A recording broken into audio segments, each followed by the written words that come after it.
cock block this guy. Oh, I love this game! You made it. Welcome back to the channel, everybody. It's your boy, SolidSol here. Today's video is all about Ocelotl. I've been streaming For Honor for about 30 or so hours now on Twitch, and been playing him and against him a lot.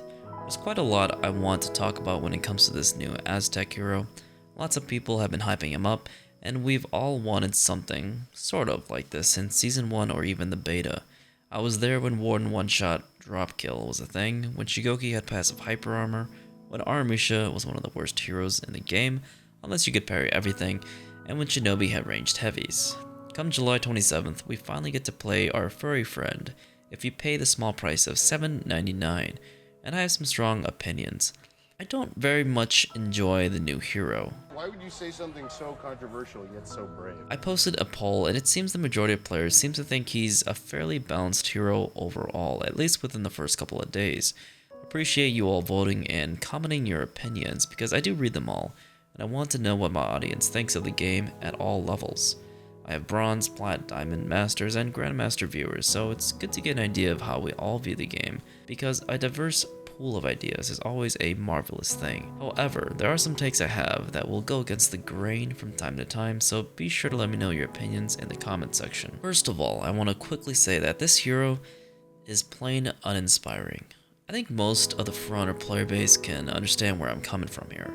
They advertised him as a hunter or stalker, and while he uses a weapon with obsidian shards attached to it, he does no bleed damage. I think at least the finisher bash should do bleed damage, if not all bashes for him. Warmonger bashes deal bleed, and it's such a unique and cool mechanic in my opinion. Pairs really well with Shaman and Ibushi. As for Stalker stance, I'm just disappointed. Nothing new to the table besides adding another pin that hits stun resets and keeps you locked in animation for free heavies. The range in it is spectacular too, and I think it should have the stealth effect when you stay in that stance, and probably even a deflect of some kind. Overall, this hero is exactly like Medjay, Jormungandr, and Zerker if they made a baby together. Fast 400 MS lights, hyper armor, chain bash, pins like Medjay's staff form, and brings nothing new to the table. Pirate brought feats and combos, and a far-reaching traveling heavy attack. Medjay quite frankly has two weapons in one. I love it. And of course a hero with her bash that can chase you down to the depths of hell. A hero that is powerful in-game but cursed with a lackluster design. When there is one, it is always manageable, but when there are multiple Ocelotls, I'm gonna be bash stunned for days, and that's just not that fun. Moving on to the hero's dueling and teamfight capabilities. He is a strong duelist with powerful chain bashes. Rest assured, you can mash buttons and still get results, as he is incredibly easy to play. Low skill floor, and lots of value to gain when you are playing him drunk off your mind. The first 800 MS bash can be feinted, while the 500 MS finisher cannot. However, the 400 MS chain lights that come after his first bash can prove to be hard for heroes that don't have dodge attacks, instead have dodge bashes, forcing them to make a read on that 400 MS follow-up light attack. You'd either have to deal with a hyper armor zone follow-up, a heavy that has amazing tracking, or dodge the next finisher bash. Characters that have dodge attacks can hit the Ocelot, and they do have enough time to block the incoming hyper armor zone, allowing the defender to get some damage in, but Ocelotl gets to continue his chain pressure. This is really nothing out of the ordinary when it comes to Ubisoft making powerful characters to keep them on top of the tier list. Tiandi has this mix-up where a missed bash will be a 400 MS follow-up light, and other heroes like Orochi, Jiangjun, Shaolin, etc. will have 500 MS light attack follow-ups after a whiffed bash. For duels, this is fair, as offense should be more powerful than defense, and to defeat a good Ocelotl, you'll need to have a good hero yourself while making exemplary reads. I think his neutral bash for sure could use a little bit better of hitboxes. Duels, I'd say a top A tier hero. The damage value so far seems to be fine on paper, but his feinted bash damage is a tad high since it deals direct damage. If we can compare this to Conqueror's feintable chain bash, they act as similar mix-ups, but that's only because Conqueror is able to utilize his tier 2 shield basher feat that gives him 6 more damage on bashes. If he didn't have that, his follow-up would only be 13 damage. Shugoki's bash only deals 10 damage, so we need to take that into consideration. We can argue to nerf those values, but as far as chain bash that deals direct damage, this value is quite a bit too high. I'd also like to point out that his first chain bash doesn't feed the correct amount of revenge, and his finisher one seems to not feed as much as it should since it is another pin, so they need to adjust that. In teamfights, I think you can hold his own well enough. Medjai and Jangjun are obviously still the kings, but he is one nasty hero that can gank you. Once you learn what you're doing with him, instead of just spamming the 100 stance snare, he can obliterate health bars. There's plenty of ganks showcasing these 100 to 0 ganks, and Ubisoft just loves to keep adding these for some reason. Totally tons of counterplay here, and a rewarding experience for sinking so many hours into the game.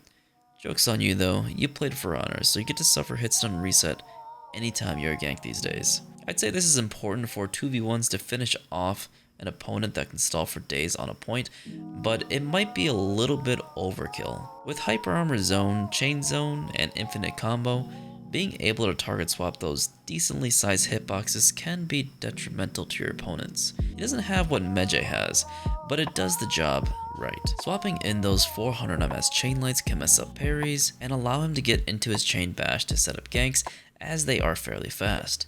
He's a 50-50 machine, and even if you decide to external dodge him, his heavies have amazing tracking.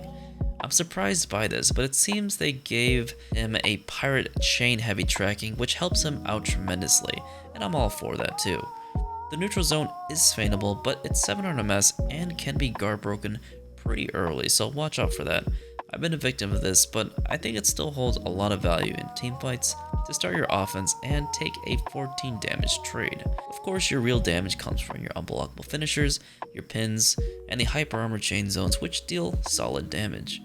These heavies aren't to be scoffed at, as they have great hitboxes, his forward light is a decent roll catcher, and the animation is really hard to tell if it's going to be a bash or the light attack. He doesn't move his arms that much or allow the animation to be as telegraphed, unlike a Valkyrie forward light or a Black Prior forward heavy.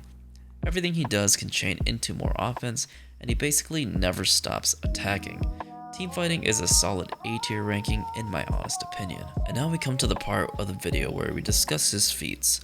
This is fairly controversial, but with the experiences that I've had in-game, whether it be 4 Ocelotls, 3, 2, and even 1 in Dominion, I'm gonna dive into my argument. Tier 1 Huntsman's Spirit. I said in my last video that this feat would be overpowered and, most importantly, annoying to deal with.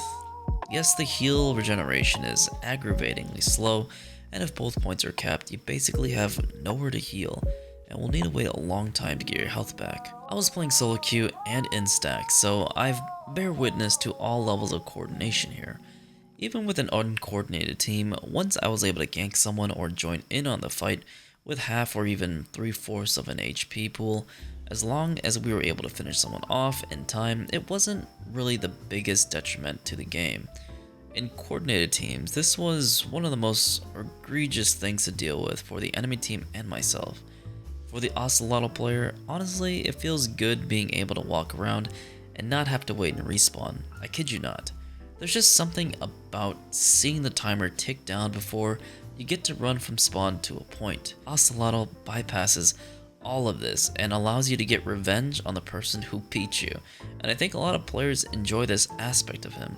Revenge killing in Call of Duty was pretty satisfying, and I think many players would prefer to jump right into battle even if you weren't at full HP, because you don't need to waste time running from spawn to battle. You just need to kill the opponent as quickly as possible, especially since ganks are so powerful with them. If you had feats to utilize like Second Wind or his tier 4 Trapper's Reach, it's even more beneficial to spawn sooner. Now listen here, there are a plethora of feats that need some major tweaks, alright? I'm not denying that, such as Kiai, Shurikens, Oathbreaker, Fire Flask, Spear Storm, and so on and so forth. I'm not ignoring these when I talk specifically about Ocelotl's tier 1, but Ubisoft keeps on adding new powerful feats that just imbalance the game and adds more to their plate on adjusting feats in Dominion. After playing 30 hours of For Honor against many Ocelotls, I believe I am right. There were times where a few times I was able to clutch a fight with Ocelotls coming back and back and back, but most of the time, they would eventually win. I saw many arguments about how you would have low health regeneration and would come into teamfights at a disadvantage. On paper, you would be correct, however, in real-time gameplay, an Ocelotl who would die on your home point while you were fighting his teammate would rejoin the fight to gank you and stall your point. Not only does this make it so that you cannot generate any points for your team to break the enemy in the long run, it means you will eventually get worn down by the constant Ocelotls that attack you. Keep in mind his pins are very dangerous, and when used correctly, you will be screwed, especially since if you kill one, the tier 2 Vengeful Mark lowers your defense for 20 seconds, punishing you for winning for some reason. Why am I being punished for playing well when the loser has died? It's like Ubisoft decided to give participation rewards to the losers, but instead of participation awards, they actually get something useful and meaningful. This feat removes the important aspects of rotations and playing the game in a way where points cannot be heal zones.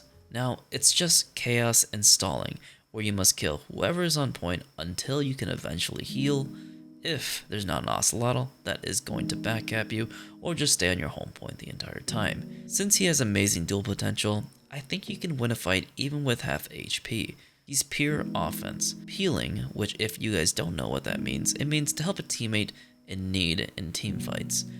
Ocelotl can peel for his teammates after getting a little bit of health. Ganks are so powerful right now that in this meta, since we have an insurmountable amount of pins and hit-stun reset moves forcing you to never be in a 1v2 situation, having that extra manpower makes a big difference. Doesn't matter how much health they have. Adding to the fact that his tier 3 can heal, I have started to see more Ocelotls run the tier 4 regeneration feat, making it so that healing is no real issue for them. Granted, the Trapper's Reach has some serious trolling potential and clutch plays, but healing more can be beneficial overall depending on your playstyle. Being able to choose wherever you spawn on the map has proven to ruin rotations altogether, and gives you a big edge. Even if you're focusing and tracking when the enemy Ocelotls go down, you have to assume that they will either backcap, join in on the team fights, or go back to point to heal. Essentially, you are forced to stay on point.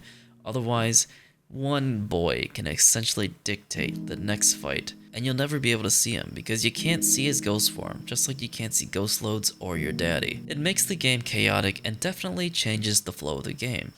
Do we want order or chaos everywhere around us? I think since the devs balance a lot of the game around competitive dominion, we should lean the game towards a single pick mode.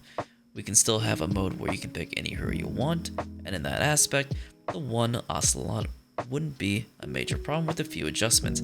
However, right now in this timeline, 2 or more of them are just a pain in the ass cheeks to deal with. Ocelotl's tier 1 should be adjusted, and here's how I would change it. First, he should not be able to spawn in a base if it is being contested. The AoE should be slightly larger as his pounce has great distance. Sound cues are so important in any video game whatsoever, and I think anytime he respawns for his tier 1, he should blow the death whistle to signify that he will attack.